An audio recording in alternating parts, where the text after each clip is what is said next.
ঘোষের নাম ছিল কি? বান্টি শিকারি। ওরা শিকার করতে খুব ভালোবাসে। বান্টি শিকারি। দেখো এইদিকে হাসি মুখে তাকাও, এরকম ভয়ে এরকম জড়ো হয়ে থাকলে হবে? শিকারীদের অত ভয় থাকলে হবে? ওনার দাদার নাম ছিল বান্টি শিকারি। তিনি বাঘ শিকার করে করে ওই নাম পেয়েছিলেন।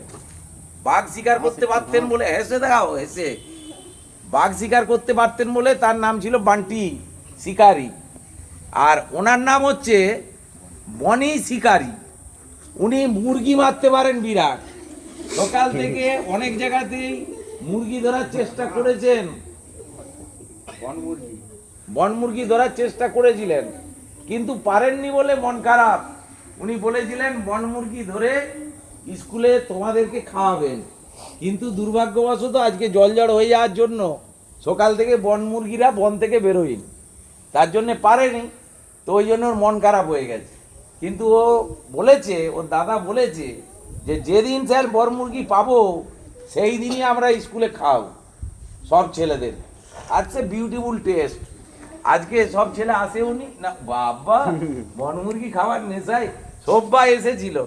মনে তাহলে একটু হেসে দাও, যে সবাইকে বলে দাও আজকে শিকার ধরতে পারিনি, আজকে শিকার ধরতে পারিনি। যেদিন পাবো বন থেকে বেরোবে সেই দিন সেদিন অবশ্যই অবশ্যই 5-10টা বনমোরগ আনবো। 5-10টা বনমোরগ আনবো। তোমরা তোমরা কাঁচাও খেতে পারো, কাঁচাও খেতে পারো, পালক সহও খেতে পারো, পালক সহ খেতে পারো, আর নালে পালকের চাটনিও করতে পারো, আর সব পালকের চাটনিও করতে পারো।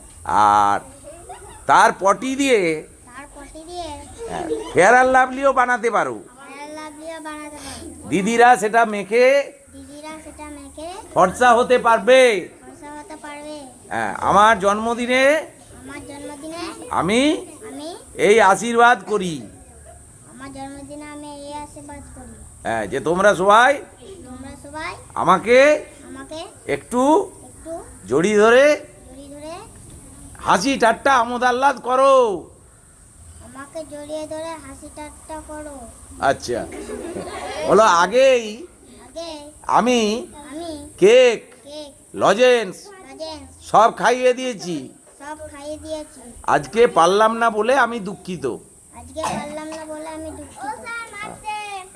ঠিক আছে, চলো তুমি আরেকবার। ওর তো জন্মদিন পালন করেছিলাম মনে হচ্ছে আমার, গত বছরের। আচ্ছা চলো স্টেজে উঠে পড়ো।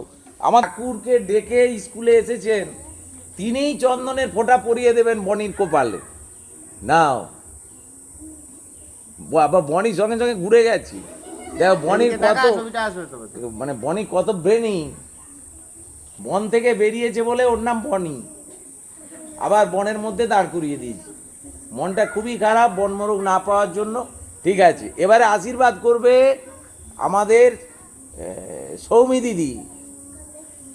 সৌমি দিদি কোথা থেকে এসেছে? সহজপাটে ছিল মনে হচ্ছে কোথাও একটা, সৌরি দিদি না? আচ্ছা চলো ভালো করে, হ্যাঁ ওর হাতে দিয়ে দাও। তুমি প্রণাম করে নাও তো দিদিকে একবার। হ্যাঁ, বাহ, ভেরি গুড। এবারে আমার সালমা দিদি আসছে। সৌমি পেঁচিয়ে যাও, সালমা দিদি আসছেন। হ্যাঁ, সালমা দিদি আশীর্বাদ করো পেন দিয়ে। হ্যাঁ, আর মাথায় ফুল দাও। জোরে বলো, ভাইটি ভালো থেকো, আমি তোমার একটা চুমকাই, চুমকে এলাম। আর তুমি একটা প্রণাম করো দিদিকে। এবারে বড় বউকে, আমার বড় বউ আশীর্বাদ করবে। হ্যাঁ চলো, হ্যাঁ এবারে আমার বড় বউ আশীর্বাদ করছেন। আমার বড় বউকে কেমন দেখতে জোরে বলে দাও, জোরে। বিউটিফুল, হ্যাঁ, মাধুরী দীক্ষিতের মতন দেখতে তো। আচ্ছা, তাহলে আমার বড় বউকে প্রণাম করে একবার। হ্যাঁ, ভালো করে হাঁটু গেড়ে। আমার বড় বউ ওইটা, যাতা ব্যাপার নয়। হ্যাঁ, এরপরে আমাদের পক্ষ থেকে আজকে জনিকে, এই বনিকে 2টো লজেন্স দেওয়া হবে। কটা লজেন্স গেছে ওখানে? দুটোই গেছে তো। সেই 2টো লজেন্স আবার ঠাকুরের হাত দিয়ে তুলে দেওয়া হবে। ওই যিনি ঠাকুরের পুজো করে এসছেন তিনি দেবেন। দিয়ে দাও ওর হাতে। দিয়ে দিয়েছে লজেন্স আগেই? তুই দিয়ে দিলি? তোকে বলেছিল আমি। হ্যাপি বার্থডে ডিয়ার বনি। বনি একটু হাসবে না, মন খারাপ করতে হবে কেন? দুটো লজেন্স ওর হাতে দাও। হ্যাঁ, আরেকটা দাও। Very good, happy birthday.